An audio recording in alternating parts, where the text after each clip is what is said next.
Olá, seja muito bem-vinda, muito bem-vindo. Está no ar mais uma edição, mais um episódio do nosso programa Pretoteca. Seja muito bem-vindo. Eu sou Cíntia Martins, estamos no ar pelas ondas da Rádio Band News FM, também no YouTube da Rádio Band News FM e ainda em todas as plataformas de streaming. É isso, e ainda mais, melhor ainda, com um convidado aqui presencial com a gente hoje, né, Cíntia? É isso, a gente adora, a gente adora esse calor humano e sei que você também que acompanha a gente aqui no Pretoteca adora. Exatamente, a gente já revela, mas a gente faz uma introdução para você de um assunto importante, né? A gente sempre ressalta aqui, né, como diz o nome Pretoteca, a cultura negra. A gente tem falado muito sobre o respeito às religiões africanas, mas é importante a gente falar também sobre as religiões evangélicas, né? Sobre o evangélico, que é maioria no Brasil, né? A gente tem uma crescente dessa população e quando a gente fala, às vezes, em população negra, a gente pensa que todo mundo é das religiões africanas, né? E a gente que vem de periferia sabe que a situação é bem diferente e é nesse universo que a gente vai mergulhar, um universo que a gente já quer falar há bastante tempo, que nós duas nascemos nesse meio. E a gente quer falar sobre isso, temos né, Larissa? muitas passagens aí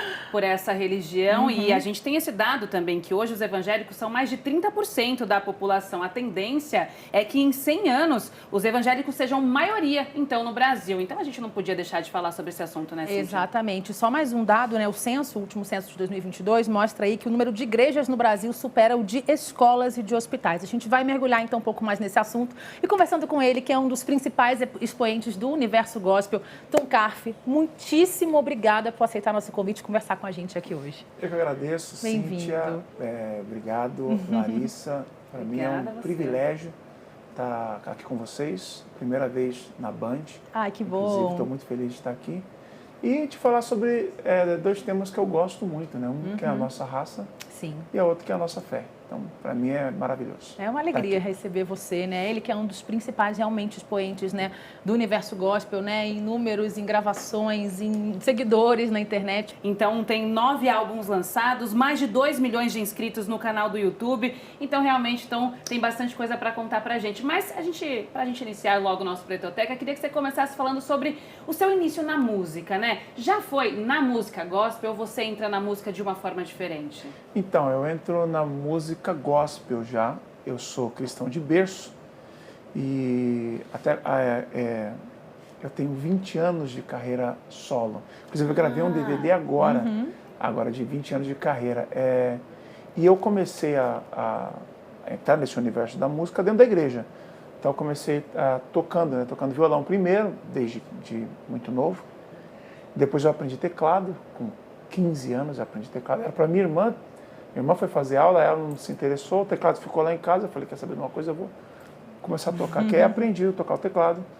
Mas cantar mesmo foi aos 16 anos, num coral negro do bairro do Capão Redondo, em São Paulo, chamado Raiz Coral.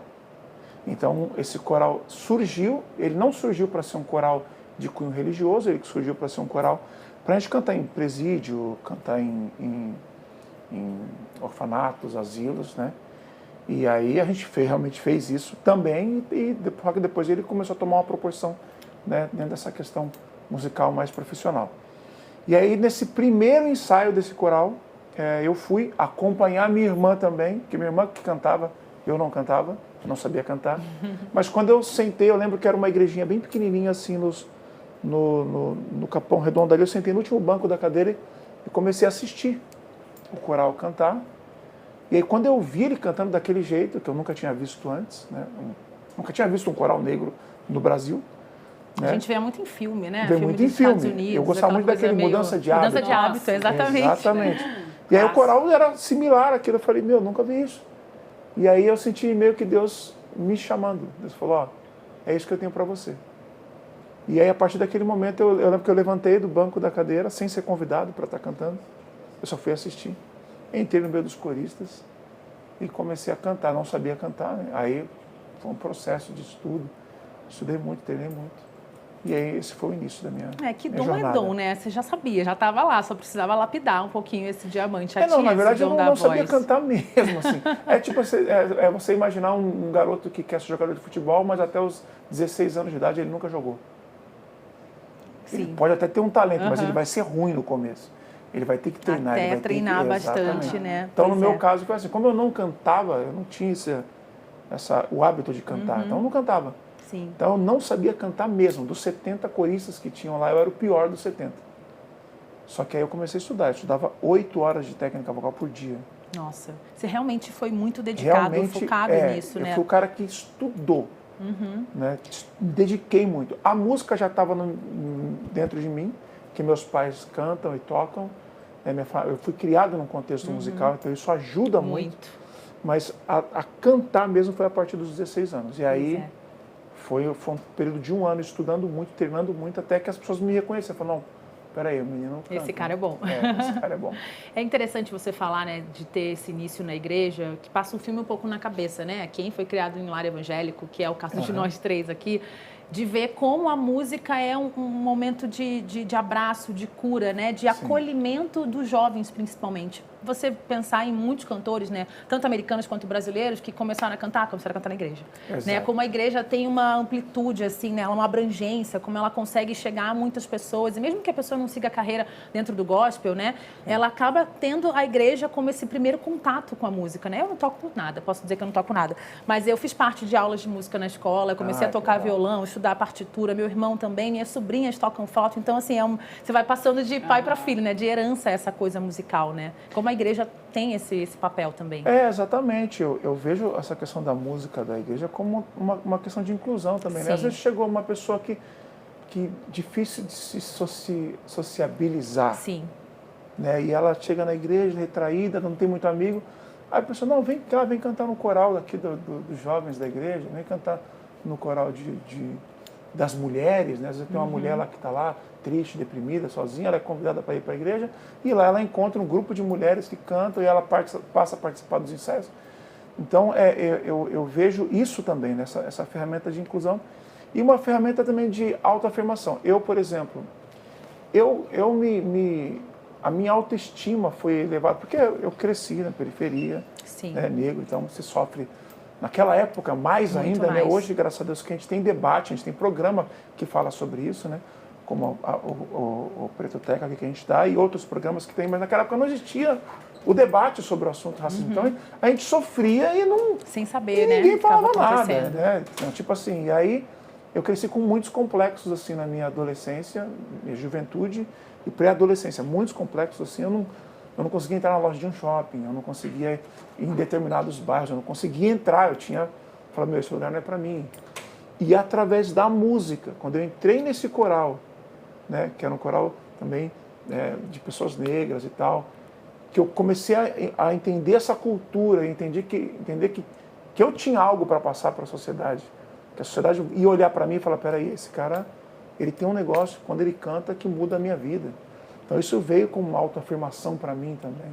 Né? Minha autoestima mudou muito depois que eu entrei nesse coral, depois que eu me envolvi mesmo com a música. Que bonito. Você traz essa questão racial, né, Tom? E a gente já recebeu tantos artistas aqui, de tantos gêneros musicais diferentes, estilos, e cada um tem, assim, o seu jeito de combater o racismo, de falar sobre o racismo, muitas vezes nas letras, em manifestações nas redes sociais, de alguma forma, né? Mas principalmente nas letras. No gospel, isso não é algo muito comum, né? E para você, como uma criança preta, um homem preto hoje, como o racismo, como combate o racismo, o antirracismo entra na sua vida, entra no combate? Então, eu vejo como, por exemplo, o gênero de música que eu canto. Eu canto a música black. Eu canto o gospel, mas ele tem essa vertente da música black. Né, que era uma música que foi marginalizada no início. A forma de cantar, às vezes, fazendo uma firula, era uma coisa que antigamente era reprimida, até mesmo na igreja. Não, você cantar desse jeito, você está cantando errado. Né? E a gente lutou por isso, batalhou por isso.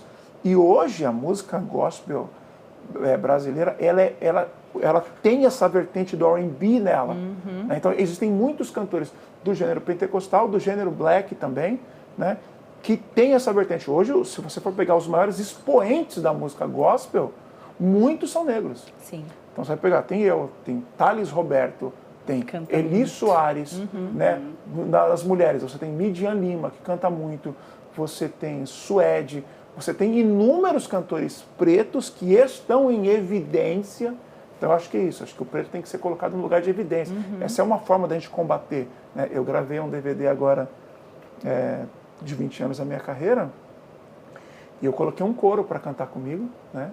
E eu falei, meu coro tem que ser preto, Sensacional. botar o preto em evidência. Então, essa é uma forma da gente colocar o negro em evidência, porque às vezes você vai em outros setores, né, você vê poucas pessoas pretas. Né? Você vai, por exemplo, eu vou me consultar com um médico. Raramente você vai encontrar um médico preto, um dentista, um ortopedista. Sim. Você vai em outros setores, ele é raro, mas dentro da música gospel, não. Dentro da música gospel existem muitos cantores que estão em evidência. E aí você pega um cantor negro, você bota ele num palco para 20 mil pessoas assistir, é um negro que está em evidência. Ele que está levando uma mensagem.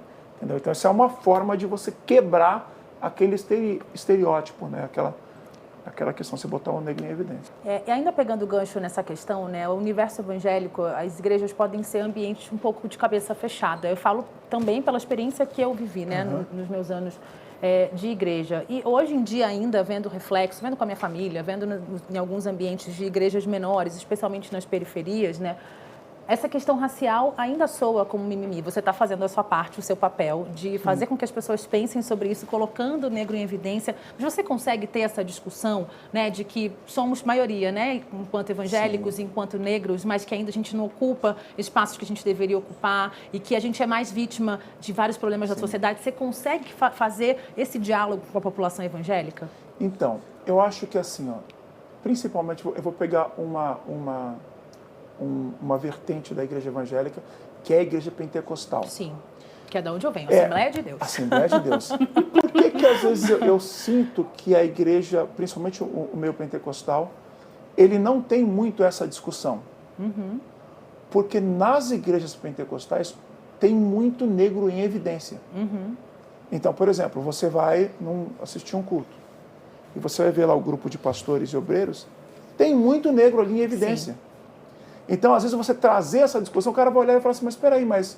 Estamos todos aqui, mas a gente né? Está aqui. Estamos incluídos, está tudo bem. O pastor, presidente da igreja é negro. Exatamente. Né? Então, eu percebo que existe a gente não precisa falar disso aqui, porque aqui, estamos seguros, principalmente as pentecostais. Né? Inclusive, acho que a maior igreja, o maior grupo religioso com negros no Brasil é a Assembleia de Deus. Né? E isso vem da Rua Azusa, que foi um pastor negro dos Estados Unidos que trouxe essa forma do pentecostal, né? Foi um movimento negro que surgiu nos Estados Unidos, tal, que trouxe essa questão. Então, eu percebo que não tem muito esse debate. Hoje existem algumas igrejas que estão fazendo alguns fóruns trazendo esse debate. Né? Então, eu, como negro, como que eu ajo? Eu pertenço a grupo de pastores, né? Eu pertenço a um grupo de pastores mais jovens, mais influentes do Brasil. Tem vários pastores nesse lugar. E eles me chamaram, inclusive o líder me chamou, ele falou, Tom, eu quero você nesse grupo, porque eu sei que você tem uma pauta, eu sei que você tem uma causa, que é essa causa racial. Então eu quero você trazendo esse debate dentro do nosso fórum. Né? Então, existem alguns fóruns, alguns grupos de pessoas que já estão comentando sobre o assunto, e eu sou uma das pessoas que sou levada nesses grupos para falar desse tema, para falar do racismo. Né? Então, eu falei para eles falaram, não, mas na igreja tem muito negro. Eu falei, beleza, tudo bem, mas quantos médicos você já se consultou que é negro? Então, as pessoas, às vezes, elas não percebem, elas não têm essa maldade, mas eles não... Quando você traz esse assunto, ele vai falar assim, poxa, é verdade. Aí eu falo, você lembra aquele restaurante que a gente estava? Quantos negros tinham lá? A pessoa, é mesmo, não percebi. Aí eu falei, então, você não percebeu. Agora, imagine se eu te levo na África, num restaurante, você vai perceber que você é o único branco. Entendeu? Agora, você chega num país como o Brasil, que a maioria, se não me engano, 54%. Entre 54 e 56. De população que são negros. E nos ambientes mais elitizados, você vê uma minoria, ou quase não tem. Sim. Né? Ou não tem. Isso vai refletir na estrutura da sociedade. Né? Você perguntar para uma pessoa branca, quantas vezes a polícia te viu, olhou para você e te parou? O cara fala, não, comigo nunca. Eu falei, então, eu já perdi as contas de quanto isso aconteceu comigo. Né? Porque a gente tem uma estrutura que ainda, assim, Mesmo que não exista, não em todos os casos, tem gente que é racista mesmo, que é maldoso mesmo, né? Que não gosta de preto e tal. Mas às vezes a pessoa não é, ele gosta, mas ele não consegue perceber isso até que alguém fale para ele. Sim. Então eu sei que eu sou uma dessas pessoas, uma pessoa chamada para levar esse assunto para aquelas pessoas que estão interessadas, né? Eu achei até interessante o líder desse grupo ter me chamado para isso. Falou, olha, eu sei que isso precisa ser falado nas igrejas. E esse líder desse grupo é branco. Que Né? bom. E ele falou, isso precisa ser falado. Pois é, desculpa te cortar só acrescentando isso, né? Que bom que a gente tenha, que as igrejas possam falar sobre isso hoje. É uma evolução da sociedade, né? Que a gente consegue ter um pouco essa discussão e acho que você só percebe mesmo, né? Porque você está dentro de uma igreja, dentro da periferia, onde a maioria é preta. Exatamente. E aí você se sente acolhido, você só percebe o problema quando você sai, Quando né? você sai, acho quando que você está lá, difícil você... dialogar por isso. Exatamente, você não tem essa percepção. Aí a pessoa fala assim, não, porque por exemplo, dentro desse contexto, né, da igreja mais pentecostal, não, porque o negro é menos privilegiado que o branco. Aí o cara vai olhar na igreja, o grupo de louvor é todo, né, os artistas são todos pretos, o pastor, o diácono. Eu falo, mas peraí, mas os líderes são negros e eu sou... Então, dentro desse contexto, realmente eu sinto isso. O assunto não é tão falado porque o negro realmente está em evidência. Sim. Dentro desse contexto. Agora, saindo desse contexto, se for falar de faculdade, aí Na vida real, né? Não, exatamente. A vida fora desse contexto é outra história. E a gente já trouxe isso que é importante mesmo, porque não é à toa que a gente vê tantas igrejas evangélicas na periferia, né? A periferia, sim, tem muitas igrejas evangélicas, principalmente pentecostais, né? A gente vê várias denominações, vários Deus nomes é amor, diferentes, Assembleia de Deus. Mas são a maioria todas pentecostais. A gente sabe porque eu vim da periferia também, de Guarulhos, muitas igrejas, meu pai é evangélico até hoje também, participa de uma dessas igrejas que não são famosas, mas tem um nome lá, né? E a gente vê essa população realmente preta ali muito presente, né? Então é difícil realmente quebrar essa bolha de trazer exatamente esse assunto entre umas pessoas que tá ali, tá tudo bem, tá tudo tranquilo, né? Ali não tá me afetando tanto, né? Mas você, dentro já desse mundo gospel tão grande, você já tem uma expansão muito grande do seu trabalho, tem contato com muitas pessoas. Como que é furar essa bolha também, né? Furar a bolha de quem não tá pertencente, dessa galera longe da favela, longe da periferia, que não tá vivendo essa realidade que é a nossa e que já foi a sua também. Então, eu uso muito o exemplo, né? Por exemplo, eu me lembro a primeira vez que eu entrei no Alphaville. Eu fiquei em choque. É muito chocante, não é, gente? Não, Quando a gente sai da periferia a primeira vez, é uma coisa muito doida. Eu olhei assim e falei, isso existe. Eu lembro disso, eu fiquei uns 10 dias assim, mal. Falei, como que eu moro numa realidade... E existem pessoas que moram em uma outra realidade completamente diferente, né? Então, eu vejo que muita gente da periferia, inclusive quando eu falo isso, eu vou em vários eventos, igrejas, shows também, e eu falo isso, eu falo, olha, eu não consegui entrar numa loja de um shopping, e eu percebo que muitos, quando ouvem isso, eles sentem, falam, peraí, hoje eu também não tenho coragem de entrar, eu também não me sinto pertencente.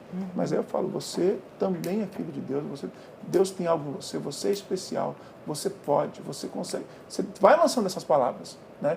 Palavras de vida, palavras de cura, palavras de autoestima. Não, levanta a tua cabeça, vai que você pode, tal. Se um chegou, você pode chegar também. E aí a gente vai quebrando isso. Pois é muito difícil? Muito difícil. É muito difícil. Porque a gente vive em uma estrutura, não mais no Brasil, que é uma estrutura muito desigual. Né? Então, tem a questão da raça, mas tem a questão da desigualdade, da disparidade. Né? Tem aquele samba, né? Uns com tanto, outros tantos com algum, mas a maioria sem nenhum, né? Exatamente. Assim. Então, às vezes, vem pessoas que são brancas e elas vêm falar comigo, elas estão se sentindo inferior. Porque ela vem falar comigo, hoje eu estou, graças a Deus, numa realidade diferente, então existe essa questão. É diferente, por exemplo, de uma Europa, por exemplo, que uma pessoa que não é rico, né? Ele vive nas mesmas condições que um rico, ele vai andar no mesmo transporte tem a mesma que um rico. Dignidade, ele tem a mesma dignidade. Então, para ele é só questão racial. No Brasil, não. Você tem uma estrutura A gente está aqui no Morumbi. Você tem um Morumbi e você tem um Paraisópolis muro com muro. Né? E é completamente diferente um lado do outro. É uma outra vida, Então né? a gente ainda tem que crescer e evoluir muito como sociedade, como país. Exatamente. Mas acredito que a gente está crescendo. É isso, principalmente com jovens, né, que você atinge tanto, que tem hoje em dia esse diálogo aberto, essa cabeça mais aberta para essa questão. Agora eu queria trazer a sua relação com Deus um pouco, né? Você nasceu em lar evangélico. Eu tive uns desvios no meio do caminho, né, que chamava a gente de desviado. Eu não sei como que é hoje, não sei se você passou por isso. Tive alguns traumas, né? Porque, pelo menos na época que eu frequentava a igreja, a gente era muito seguidor de Cristo pelo medo, né? Sim. Eu queria que você falasse um pouco sobre isso, né? Porque você é um pastor também, você é um pastor jovem. Como que você consegue mostrar para as pessoas que Deus é amor, sabe? Que Jesus, ele está ali abraçando qualquer tipo de pessoa, conversando com qualquer tipo de pessoa, que é o também que você faz, né? Até conversando com outros gêneros musicais, conversando de cantar junto, de gravar junto, de conseguir levar a sua voz e a mensagem de Deus para todo mundo. Queria que você falasse um pouquinho como é que foi essa sua trajetória de fé, como é que ela foi se construindo até hoje. Legal, legal. Então, eu também passei por tudo isso, né? Eu cresci numa igreja que era muito rígida. A igreja era muito rígida. Eu lembro que eu não podia ter televisão. Não podia assistir a Xuxa, né? Porque era do demônio. Não podia ver Roberto Carlos. Eram umas coisas viajantes, assim. Tipo, não ouço aquela música de Jesus Cristo, porque olho do céu e vejo uma nuvem branca que está passando, olho da terra e vejo. Então, é alguém que não está nem no céu nem na terra. Seria, tipo, o diabo que está olhando tudo. Olha que viagem. Aí, como é que você consegue ser uma adolescente saudável com isso? Eu sonhava direto com o Apocalipse. Gente, eu não falar uma coisa, que ainda tem muita gente que não assiste TV nenhuma, né? Eu tenho na minha família, assim... algumas pessoas que realmente não vê TV. Mas assim, a gente entra também na doutrina de algumas igrejas, né? Também nessa parte. Eu vou mais além, tem a questão da mulher, a mulher não podia fazer maquiagem, não podia colocar um brinco. Lembra as assembleias que era roupa até o pescoço? Mulher de um lado, homem do outro. Exatamente. Mas eu também analiso a cultura da sociedade em si.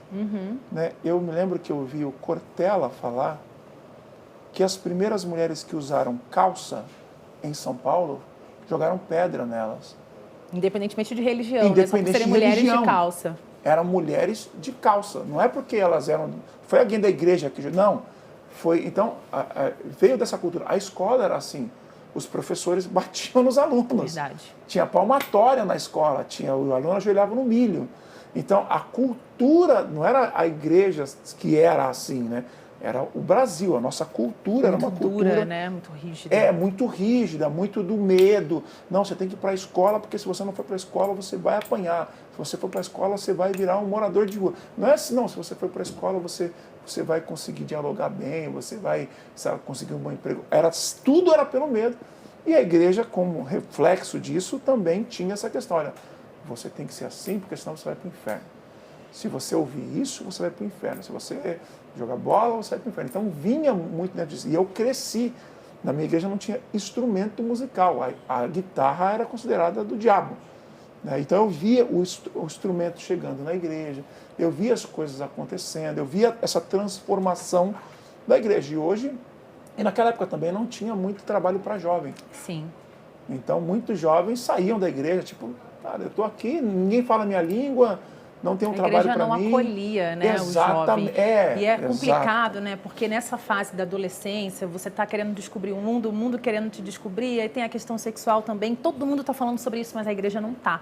A igreja exclui um assunto extremamente relevante, né? Exatamente. Entre jovem, entre adolescente. Hoje já existem inúmeros movimentos, a igreja hoje já está em uma outra realidade. Mas a minha forma de mostrar isso é, além da minha vida, né? Minha vida está exposta nas redes sociais, as pessoas veem, né? Que eu sou um cara que vou para academia, que eu gosto de música, entendeu? Que eu fui no show do Bruno Mars. As pessoas veem isso. Todo mundo deveria ir, é maravilhoso. Showzaço. As pessoas veem isso em mim e elas falam, olha, quando eu vejo você, eu enxergo Deus em você, porque Deus é isso, Deus é amor, Deus é alegria. E as minhas músicas são assim também. Né? A mensagem das minhas canções são mensagens de esperança, mensagens de fé. E eu, no tete a tete, quando eu estou falando com as pessoas, quando eu prego, eu sempre mostro um Jesus amoroso, um Jesus que não faz por você porque você fez por Ele. Ele faz por você porque Ele é amor. Né? Não existe mérito. Eu tenho que fazer isso para conseguir ser amado por Deus. Não, cara, Deus te ama. De qualquer jeito, De qualquer né? jeito, Ele já te ama. Antes de você nascer, Ele já te amou. Jesus morreu na cruz por você. Antes de você ter nascido, foi 2000 anos atrás. Ele já tinha morrido na cruz por mim, por amor. Entendeu? Então, essa é a mensagem que a gente tem passado. E graças a Deus a igreja tem evoluído muito também nesse aspecto. Foi legal você trazer essa questão do show do Bruno Mars, né? Porque acho que isso é um assunto também muito, muito complexo dentro da igreja, né? Eu falo por mim, eu já fui ministra de louvor de igreja. Olha aí, ó. E Vocês estão tudo desviados. essa questão... Vamos sair daqui. Menino, As eu distantes do fui trono. um pouco distante do trono, esse é ótimo. Distante do trono. Para quem não é do universo evangélico, tem um grupo gospel muito famoso, não sei se existe ainda, né? Que chamava Diante do Trono. Então a gente está fazendo a piada com isso aqui. Exato, ai, que horror, né? Mas tudo bem. Pois é, perdão, Deus. Eu tô brincando. Não, e você falou sobre essa questão do Bruno Mars, né? Ou seja, você ouve a música secular, né? Como é chamada, né? Quando a música não é gospel, né? A música secular. Mas como que você é visto dentro da indústria, né? Musical gospel? A gente sabe que existem muitos artistas ali que se socializam, vão para festivais, estão ali integrados a outros artistas de outros gêneros musicais que não o gospel, mas ainda tem muitas pessoas que julgam, né? Dentro da indústria da música gospel mesmo, quem ouve música secular, por exemplo, né? Sim. Como que você lida dentro desse meio, né? Principalmente, e como você acha que ele deveria ser? Eu já apanhei muito na internet porque eu gravo músicas com cantores seculares. Inclusive Então, por exemplo, com funkeiros, né? Exatamente. Eu gravei Minha Nesse Vez com o livinho, Livinho. né? Eu gravei Infinitamente Mais com o Dilcinho. Sim. Gravei uma canção chamada Hospício com o Bochecha. Gravei Porque Eu Te Amei com o Bruno Cardoso, do Sorriso Maroto. Então, toda vez que eu anuncio, é bordoada na internet. Um monte de gente tá... Mas, ao mesmo tempo que tem essa galera que dá a bordoada, tem a outra galera que não, cara. É isso mesmo, a música tem que passar, tem que ser transmitida. A música foi feita para ser compartilhada, né? Então, eu sou uma das pessoas que compra essa briga. Falei, cara, música é música. Né? Aí tem aqueles mais radicais. Não, porque você não pode... Eu sei, assim, existem músicas que a letra... Né, que você vai olhar e fala assim, cara, faz sentido isso... a pessoa achar ruim, né? Isso eu não vou ouvir. Isso eu não quero cantar, né? Porque Cantar. música é energia também, né? Então, exatamente. Você tá pegando essa música aquilo eu não ali. quero cantar, eu não quero pegar essa energia, igual você falou. Essa música tem uma energia que eu não gosto, que é ruim, eu não vou ouvir. Isso aí uma coisa que eu tenho para minha vida também. Mas existem músicas seculares que são músicas boas. Existem músicas que são músicas que trazem uma mensagem linda. Tem música que é música de amor, que é bonita. Tem música que traz conscientização, né? Por exemplo, eu gosto de ouvir muito Racionais, eu ouço muito Racionais, desde quando eu era, né? Desde quando eu não podia era... Ouvi escondido, Racionais. Porque eu morava no Jardim São Luís, ali, Parque Santo Antônio. Então, Sim. tinha aquela música fim de semana no Parque Santo Antônio. Então eu ouvia Como que você não vai ouvir, né? Sendo de São Paulo ainda. São Paulo, aí eu morei no Capão Redondo. Sim. Como assim? Eu sou do Capão, eu tenho que ouvir essa música. Então são músicas que te trazem uma conscientização. E música é música. Mas existe isso, né? Essa questão... Existe a crítica, né? Eu lembro um dia que eu fui também num podcast e aí fui indagado sobre isso, né? Mas pode ouvir música que não é cristã? Eu falei, se você disser que não pode ouvir música que não é evangélica, você não pode assistir filme também que não é evangélico. Você não pode assistir série. Você não pode olhar o celular, porque os memes da internet é tudo com música secular. Verdade. Você não pode... Não tem meme gospel separado. Até tem, né? Até tem. Mas não é uma coisa... Mas você está olhando ali, você vai Tudo, ouvir. Você né? não pode ir todo. para uma academia, porque a academia vai estar um Alok rolando lá. Né? Verdade. E tal, entendeu? Então, mas ainda é uma barreira. Como você disse também, né? Ainda existem igrejas que têm aquela questão do costume, Exato. que ainda as mulheres só Ali, usam né? saia. Sim. Exatamente. Então ainda existe essa barreira, mas está sendo quebrada. A gente tem igrejas hoje mais progressistas, né? Você falou desse grupo de pastores que tem provocado discussões que estão aí na sociedade, que os jovens têm levantado, né? Que os jovens têm conversado a respeito. Por exemplo, pastor Henrique Vieira é um pastor bem progressista que fala muito sobre essas questões de aceitação, de inclusão. Pastor Kleber Lucas também, inclusive, uma vez perguntando para familiares, né, sobre o pastor Kleber Lucas, que ele se aproximou muito, né, do universo secular, vamos dizer assim, recentemente, amigo de muita gente que não é do universo gospel, gravou com Caetano Veloso. Aí perguntei, e o que você achava dele e tal? Porque eu me lembro dele começando com aquele cabelinho quadradinho. Assim, né, no final dos anos 2000. E aí, nossa, aí pastor Kleber Lucas saiu da doutrina, ele não é, tipo assim, ele é execrado praticamente pelo universo gospel, né? O pessoal mais raiz, assim, e até vieram me alertar, não, você não se aproxima dele, porque você viu que ele foi num terreiro de Umbanda. Cara, ele é um pastor, né? Você é um pastor. Eu queria saber a sua opinião em relação a isso. Se você teria um problema ou se você já se aproximou de um terreiro de Umbanda, de pessoas de outras religiões, como é que você enxerga e consegue dialogar com essas pessoas? Então, eu também sou uma pessoa que circulo muito, né? Com pessoas que são de outra religião. Eu, por exemplo, eu participei da série Sintonia. É verdade. Da Netflix, a gente ia falar sobre isso também. Tá aqui guardadinho. Exatamente. Então, a galera do funk é uma galera que eu ando com eles. Eles gostam muito de mim por causa da voz também. Sim. Já dei aula de canto para alguns deles, muitos querem ser meus alunos. A galera do pagode, Péricles, a galera do amigo te ama, meu, o Péricles te Condizia, ama, o Thiaguinho te ama, todo mundo. Exatamente. Eu ando com essa galera toda. Então, assim, eu vejo que Jesus era uma pessoa assim, né? Jesus, ele não... Aliás, pelo contrário, os religiosos da época não gostavam dele, né? Foram os que botaram ele na cruz e tal, criticavam ele, denunciavam ele porque ele andava também com os chamados pecadores de sua época. Então, ele era denunciado. Mas, cara, se eu quero levar uma mensagem de fé, uma mensagem de, às vezes, de transformação, uma mensagem de cura, eu tenho que ficar dentro da igreja? Como é que eu vou levar essa mensagem? Como é que isso vai acontecer? Foi, por exemplo, quando eu gravei a música Porque Eu Te Amei, aí eu gravei primeiro ela sozinho, depois eu chamei o Bruno Cardoso do Sorriso Maroto para fazer comigo. Aí ele perguntou para mim, ele falou, Tom, por que você está me chamando para gravar? Quero saber qual que é o propósito, ele perguntou para mim. Aí eu falei, porque se você gravar essa música, eu vou alcançar outras pessoas, né, que eu não alcançaria gravando sozinho, porque a maioria do meu público é um público mais religioso. Mas se você gravar, essa mensagem de fé vai ser transmitida para outras pessoas. E foi assim com o Livinho também, né? Eu lembro que tem um testemunho de uma menina que ela tinha decidido tirar a vida. E ela estava se cortando os pulsos dela, cortando mesmo e ouvindo música alto. Só que essa minha música, Minha Vez, que eu gravei com o Livinho, entrou nos virais do Spotify. E aí ela tá ouvindo música e se cortando, e de repente entrou essa música Minha Vez, que eu gravei com o Livinho. Nossa. E aí ela começou a ouvir. Quando ela começou a ouvir, ela começou a chorar, parou de se cortar. Chorar, assim. E aí eu fui cantar em Osasco, que é onde ela mora, e ela foi. E depois ela pediu para tirar foto comigo, aí ela mostrou o braço cheio dos cortes fundos, e ela falou, eu estava ouvindo música alta e me cortando, de repente entrou a sua música, Minha Vez. Aí eu pergunto, e se eu tivesse falado, não, eu não vou gravar com o Livinho, não. O Livinho não é crente.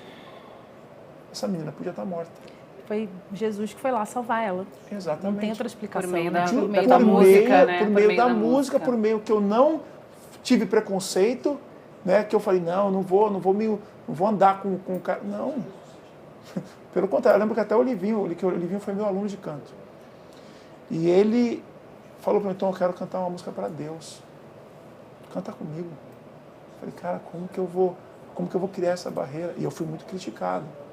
Pô, você está cantando música com um cantor de funk. Eu falei, cara, mas ele quis cantar uma música para Deus.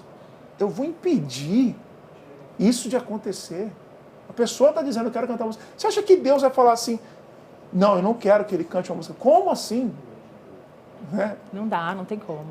E isso é muito louco, porque a gente também, né, já foi de igreja, tem o tal do id, né? Pregar o id, vai, né? Id por todo mundo. Vai. Então não adianta muito você ficar fazendo com que só as pessoas ao seu redor consumam aquilo que você está querendo falar, aquilo que você está, para onde você está querendo levar elas. Já conhecem, né? Exato. Se você ficar ali naquelas quatro paredes, vira um grupo, né? Um grupo ali que tá todo mundo aqui, tá todo mundo beleza. Pessoas também que às vezes acabam se isolando do mundo, né? Como se assim, meu Deus, o mundo.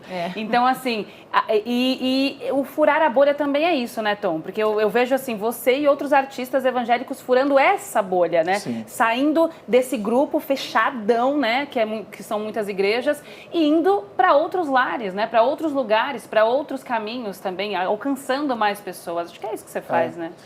Porque às vezes a religião, ela não ela por si só, mas às vezes o religioso, o fanatismo religioso, ele quer trazer uma questão de exclusividade, sabe? É o meu Deus, né? É um Deus que é meu. Então, essa questão de tipo... E eu acho que não só dentro da religião evangélica, mas de todas as religiões, né? A gente vê os mais fanáticos, é essa galera tipo, não, é o meu Deus, é a minha igreja, então fora disso aqui, nada, fora disso que eu vivo, tudo está errado, tudo está, né? E na época de Jesus isso existia, né? E aí a palavra de Deus diz que Jesus veio, diz assim o texto, ele veio para o que era seu, né? Que era a religião da época. Jesus vem para eles. Aí o texto diz, em João, mas os seus não o receberam. Ou seja, aquela religião que era a dele, não recebeu ele. Aí o texto continua, mas a todos quanto o recebestes, deu-lhes o poder de serem chamados filhos de Deus. Ou seja, todo aquele que recebe Jesus é filho de Deus. Não importa a religião em que ele está. Que bonito, né? Você falou sobre a sua participação em Sintonia, né? E ela traz um pouco disso, né? Não é uma série necessariamente gospel, mas traz ali, além de você ter conseguido converter o JP e o Condzilla, né? Que aceitaram a Jesus ali de alguma forma, você tá ali no universo que é parecido com o que a gente cresceu, né? Que é o universo de periferia, onde a maioria é de pessoas pretas e o contato com drogas, né? Com o universo mais difícil, assim, né? Mais vulnerável, é algo muito comum. E você vivenciou aquilo ali fazendo a sua participação, né? Como você mesmo, interpretando você mesmo. Eu queria que você falasse justamente sobre isso, né? Eu me lembro muito de ir subir os morros no Rio, né? Para evangelizar, para ir com um grupo de jovens, a gente fazia isso. E eu queria que você destacasse a importância do papel da igreja, né? A gente aqui, como distante do trono, a gente trouxe algumas críticas, né? Porque é importante a gente também criticar, porque nenhum universo onde tem humanos é perfeito, né? Sim. Mas eu queria muito ressaltar isso, o papel importante que a igreja faz, especialmente nas periferias, onde o Estado não chega, onde muitas vezes a única mão estendida é a do tráfico. Queria que você falasse um pouquinho sobre isso, justamente você, enquanto pastor, que também lidera essas missões de alguma forma, né? Exatamente. Até na série Sintonia, a ideia da série é quais são os 3 caminhos mais prováveis de uma pessoa que nasce na periferia de São Paulo. O crime, a igreja ou a música. Os 3 caminhos. Tanto é que na série são os 3 amigos que cada um vai para uma dessas vertentes. E a igreja, ela tem um papel tão lindo, tão respeitado nas comunidades, e isso é retratado na série Sintonia, naquela, não sei se vocês chegaram nessa parte, que o menino é de uma facção criminosa, um dos garotos. E aí eles estão indo cometer, eles vão matar alguém lá, se eu não me engano era isso que ia acontecer.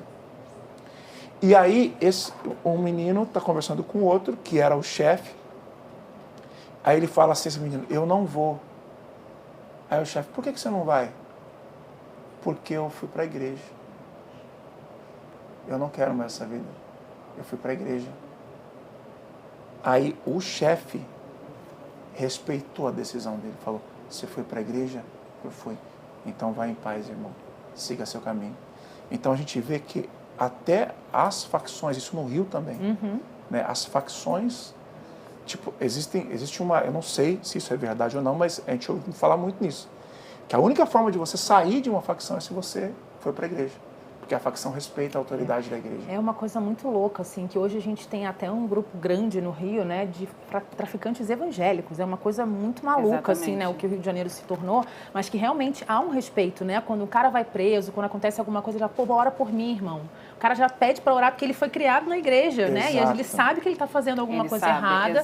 E a única salvação, ele sabe que é a oração, que é ele voltar para a igreja. Não é à toa também que a igreja atua tão forte dentro dos presídios, né? Não só no Rio de Janeiro, aqui em São Paulo também, né? Eu conheço inúmeras pessoas que eram do mundo, né? Do crime, e hoje não são mais porque foram para a igreja. Exatamente. Tem um papel muito fundamental, né, nas comunidades, nas periferias. Muito fundamental, principalmente nas periferias. Por isso que também é muito retratado nas músicas nacionais. Né? Quando ele fala, prefiro ouvir o pastor.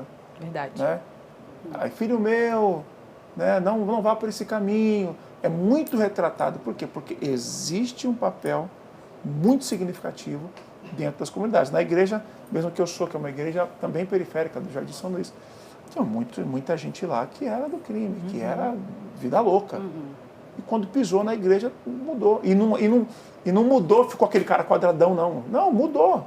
O cara está bem, gosta de jogar mesmo, bola, né? normal. Só que abandonou aquela vida e enxergou que existe um outro caminho, né? E essa autoridade da igreja é tão forte que o crime respeita. Não, se você for para a igreja, você pode sair da facção. É uma loucura, né? Falando em igrejas, vamos pedir para o CENI, que é a equipe aqui da Sala Digital. Essa Sala Digital que é uma parceria do Google com a Band. A gente vai trazer alguns dados aqui na tela sobre as igrejas mesmo, né? Isso. Sobre a quantidade de igrejas. Essa ainda não, CENI, essa do Tom Carf. A gente queria ver aquela das igrejas, né? Para quem está vendo a gente pelo YouTube, é um gráfico legal, que a gente tem um crescimento muito grande de igrejas evangélicas no Brasil. De 2015 para 2023, um crescimento muito alto. Foi de 20 mil para 109 mil, quase 110 mil igrejas muito rápido, no né? Brasil. A fonte é o Centro de Estudos da Metrópole. A gente está falando aqui, né, para quem está acompanhando a gente no YouTube, mas para quem acompanha a gente no rádio também, a gente está mostrando esse gráfico que mostra essa diferença. A gente tem também dados falando que por dia cerca de 17 igrejas evangélicas são abertas no Brasil. Agora que conta com esse dado importante de quase 110 mil igrejas ao todo evangélicas, boom, né? É muito grande. É um boom. Queria que você falasse, né, um crescimento... pouquinho desse... Porque, como a Larissa trouxe aqui no começo, né, a expectativa é que em 100 anos, o Brasil já é muito menos católico do que evangélico, né? Que em 100 anos o evangélico, né, a igreja evangélica vai ser dominante no Brasil, né? Acho que assim como é nos Estados Unidos. Acho que a igreja evangélica nos Estados Unidos é mais forte, né? É mais forte, é predominante. Olha, eu vejo de duas formas isso. Eu vejo um lado bom, né? Porque são inúmeras... É porque assim, a igreja evangélica, ela não tem ela não tem uma... Como é que eu vou dizer, gente? Por exemplo, a igreja católica, ela é uma só. Ela é uma só. É o Papa e as igrejas todas seguem aquilo. A igreja evangélica não, ela é muito diferente. Vocês que já foram de igreja sabem. Sim, a igreja batista, pentecostal ela é de um assembleia. jeito. Se você for numa igreja mais tradicional, então numa igreja reformada, é completamente diferente. Parece que não é nem a mesma religião. É verdade. Então, quando se dá esse crescimento, tem que se levar em consideração isso. É uma multiplicidade de formas diferentes, né, de expressão da fé cristã dentro de um mesmo segmento. Então, fala assim, não, mas ela é maior que a igreja católica. Só que a igreja católica é uma só. Verdade. A evangélica não, você tem assembleia, você tem batista, você tem presbiteriana, você tem as igrejas de paredes pretas, né? As igrejas worship agora, as de parede preta. As igrejas de parede preta, exatamente, as worships. Então você tem uma multiplicidade de igrejas que dá esse boom desse crescimento. E também muita gente que hoje, através da música também, se identifica como evangélico. Não, se você perguntar para ele, qual é a sua religião? Ele fala, eu sou evangélico. Mas você vai a alguma igreja? Não. Mas você é evangélico, eu sou evangélico, né? Como é nos Estados Unidos também. Só fala, não, eu sou evangélico, Deus é meu Senhor. Mas ele não vai em igreja nenhuma, ele não é o praticante. Que eu acho que isso aconteceu no Brasil também. O Brasil era um país católico, né? E aí começou a ter os católicos não praticantes e tal, aí veio a igreja evangélica, foi crescendo.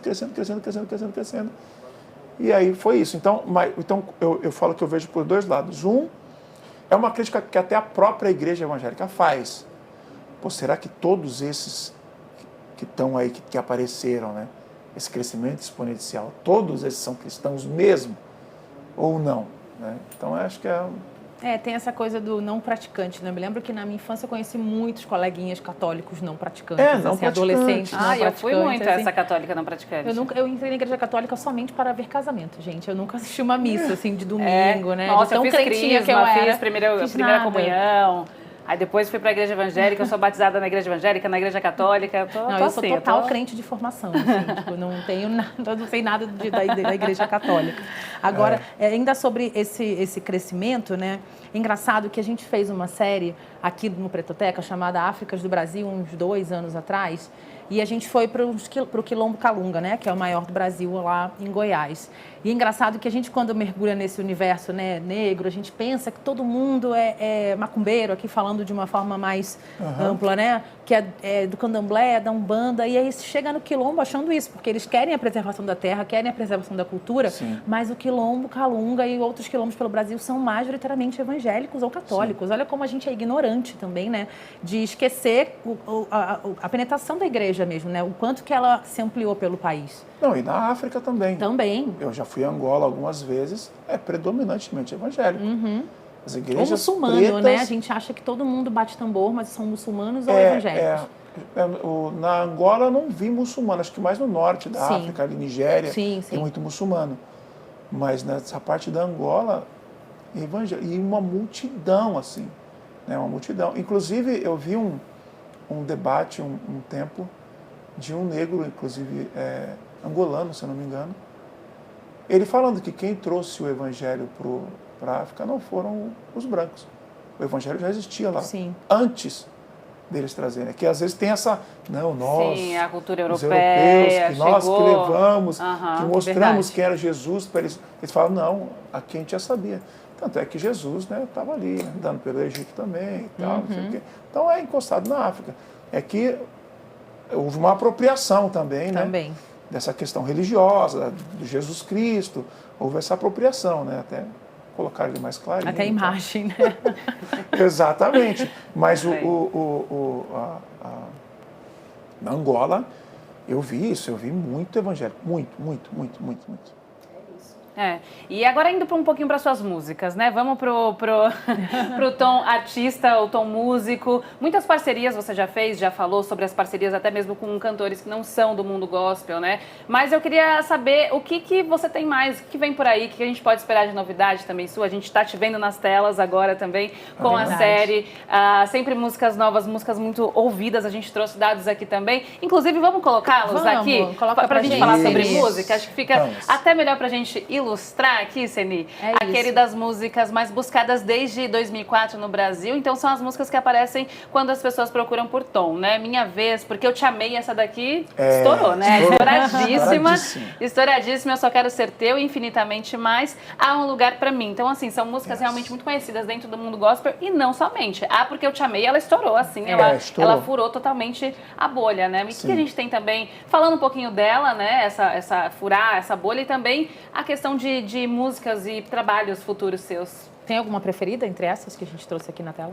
Não, todas essas aí. A preferida é Um Lugar Pra Mim. É? Que ela é mais R&B, aquela parada. Nossa, tem a coisa mais black, mesmo, assim, isso. né? Exatamente. Porque Eu Te Amei foi o divisor de águas da minha carreira. Né? Eu coloquei uma bailarina negra, inclusive, no clipe. Lindíssima a menininha. E essa música Infinitamente Mais, que apareceu aí também, ela foi a terceira música, nessa época da pandemia, ela foi a terceira música mais compartilhada na internet, de stories, de reels. Ela foi a terceira música, essa Infinitamente Mais. Então ela realmente furou a bolha, quebrou barreiras. E agora a gente está vindo com esse DVD 20 anos de carreira. Né? Um DVD que como eu disse, eu coloquei um coro black para reviver o meu início, que também foi num coro negro. São 16 canções, 8 inéditas e outras já sucessos regravados. O DVD provavelmente inteiro sai o ano que vem, começo do ano que vem. Esse ano a gente vai soltar uma música aí, se Deus quiser. A gente não vai deixar você ir embora sem cantar, né? Não, vou cantar. Pode, por favor, assim, já começar a te pedir? Pode. A gente chamou pra isso. Brincadeira. A gente só queria ter um show particular aqui no Tocado. Bom, vamos lá, vou cantar um trechinho dessa Um Lugar Pra Mim, que também tá no DVD, né? Assim, sem nada? Vamos lá. Na capela. Bem, nada mais black do que uma capela, né? Sem autotune? Não, por favor. Vamos descobrir sua voz de verdade. Vamos lá.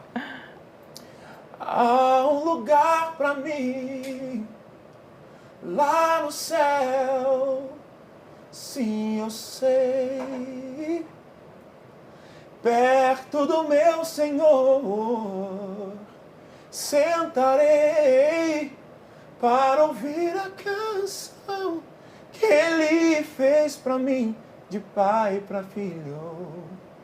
Eu vou pro céu, sim, eu sei. Não vai falar nada para não estragar.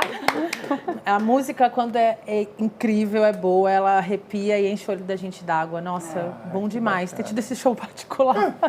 E essa conversa com você, Tom Carf, muito, muito obrigada. Foi muito especial para a gente receber você, trazer uma discussão, né, tão importante para nós aqui. Né, para mim também. Exatamente, enquanto pessoas... Conversar com você assim, eu aprendo muito também. Muito obrigada. Enquanto pessoas negras, né? Enquanto pessoas também religiosas, espirituais, de alguma forma. Então, a gente aprendeu muito, cresceu muito. Eu tenho certeza que quem acompanhou a gente também. Espero que tenha sido tão especial para você quanto foi para a gente. Não, foi muito especial para mim, muito especial. Quero agradecer, Cíntia, Larissa. Foi um prazer estar aqui com vocês, falando de coisas tão boas, coisas tão importantes e relevantes para a nossa sociedade. Volta sempre. E para o nosso povo. Sempre que vocês convidarem, estaria aqui. Sucesso. Continue. E que Deus abençoe, né, gente? Amém. De coração mesmo, assim. Eu posso não Todos estar nós. na igreja, mas eu, como eu disse, crente de formação. Exato. Um beijo pra você. Amém, Um beijo pra você que acompanha a gente. Um beijo pra você, né, Larissa? Vamos dar os créditos. Com certeza. Caone Nascimento, nossa produtora, e também Maria Cecília Dalal, que faz a edição desse programa. A gente sempre trazendo o melhor pra você que acompanha o nosso Pretotec. Fica o convite também. Vai lá na nossa playlist do YouTube, do Spotify, pra você rever aí episódios passados. Tem muita gente boa, muita gente bacana e conversas tão ricas como a que a gente teve aqui hoje. É isso. É um prazer estar aqui sempre com você. Um beijo. Até a próxima. Até lá.